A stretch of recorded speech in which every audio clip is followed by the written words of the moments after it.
Yo, what's up YouTube? Tetris here.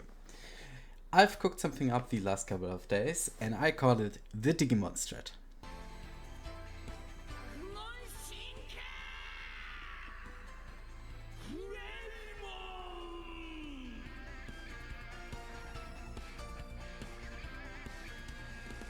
So, what is the Digimon Strat? The Digimon Strat is basically a tier 17 Scarab farming strategy that uses the Domination Scarab of Evolution to evolve magic into rare monsters on kill. By doing this, we achieve an almost double natural rare monster count that allows us to drop a very large amount of Scarabs, maps, currency, and so on. It is insanely profitable, and I don't think I have min-maxed this version yet. So if you wanna become a Digimon trainer, stay tuned. As always, I've included the whole setup, atlas tree, FAQ, and basically everything you need to know in my sheet that I've also linked down below. Now let's get into the setup. The most important scarab in this strategy is the Domination Scarab of Evolution, and how it works is you will get a 1-minute buff, which gets scaled by shrine duration on your tree and gear, that allows you to have a 5% chance to resurrect a monster on kill and increase its rarity by 1. So basically white monsters become magic and magic monsters become rare monsters on proc. The second scarab is the Horned Scarab of Bloodlines. It increases our magic monster count, which will result in more rare monsters for us via evolutions. The same logic applies to the Magic Pack-size Scarab, although this one is the first I would consider replacing if I were to use another Scarab like for example, the Beyond one, Portal one. And the last one is the Horned Scarab of Nemeses, which basically reads as your rare monsters have 100% increased chance to drop Scarabs with the Atlas node amplified artifacts allocated, which is pretty decent with the amount of rares we have. The Atlas is a very basic increased map effect, quant, Scarab and shrine tree. You have about 20 points left to spend wherever you like, but I recommend to put them into the increased Scarab travel nodes and every 4% increased Scarab node that is on your tree. Also, don't forget to block leak mechanics so you don't drop the Scarabs that they are associated with. The idea is to scale our natural monsters in a map as much as we can, which basically means we don't want any leak mechanics aside from shrines, as they cost time and don't drop as much loot as our native mobs. There is theoretically a world in which you can use Beyond in the strat, because it synergizes really well with the evolve mechanic, because you can double dip into monsters. But Beyond adds quite a lot of time to your maps, and since we are on a timer with the evolve buff, it is equally hard to actually clear your whole map in time. Only really do this if you can still fully clear your maps, aside from rare monsters of course, as these cannot revive anymore. Unfortunately, this is a tier 17 strat only, as we scale our loot with quantity, pack size and more scarab rewards, making tier 17s a lot better than tier 16s, obviously. In my opinion, the two best maps to run for this strat are Sanctuary and Cigarette. Sanctuary has the highest mob count of all tier 17s and the layout is decent, and Cigarette has a better layout for this particular strat and it drops better fragments on average but has less monsters than Sanctuary. So it both evens out. The difference is very minor.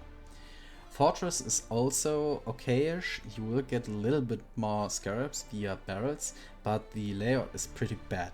Like insanely bad. If you can still clear your map in time, it's okay, but I wouldn't recommend to do this strat on Fortress. Profit-wise, the chisels don't really matter. Either you use the regular quant chisels or the new Scarab chisels. The investment with these Scarab chisels is far higher obviously, but you will get more loot back and slightly more currency per hour. But the difference is very marginal. Also, put 1 to 4 Delirium Orbs on your map to get more quant and more monsters. There is 2 uniques in the game that increase the effect of shrine buffs on us, Blunderbore and the Gull. I've tested both items and it seems the effect does scale the effect of the buff, giving us more rare monsters, but I can't say it with 100% certainty because I don't have the monster count map device.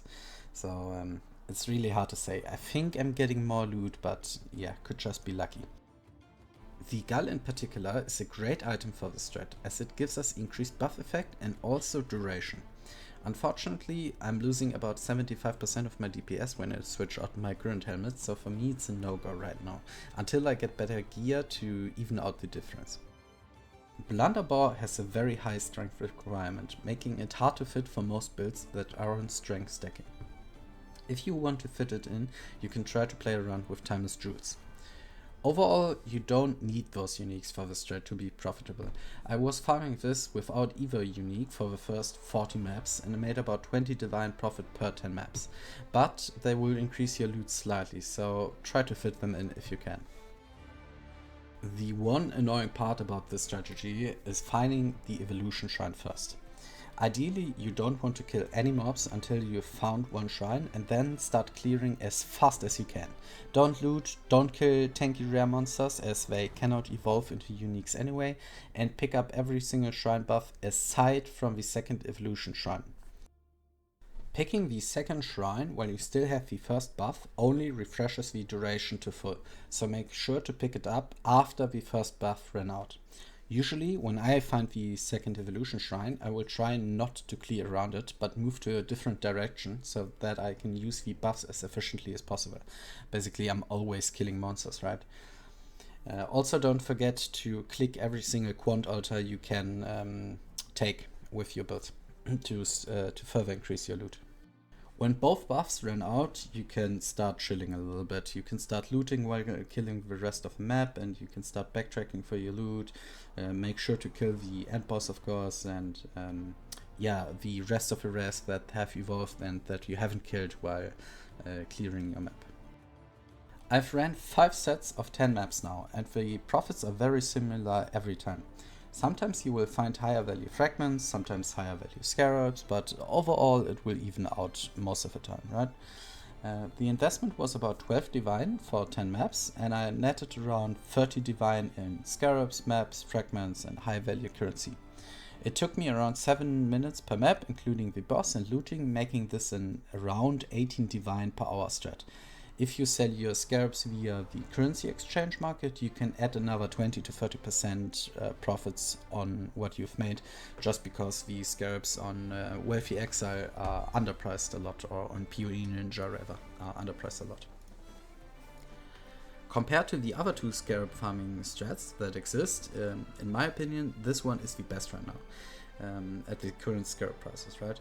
The ambush strat is incredibly costly and simply worse on the low budget variant. And the God Touch strat is pretty fun, and it is very, very similar in loot, but I think it's just slightly worse than this strat.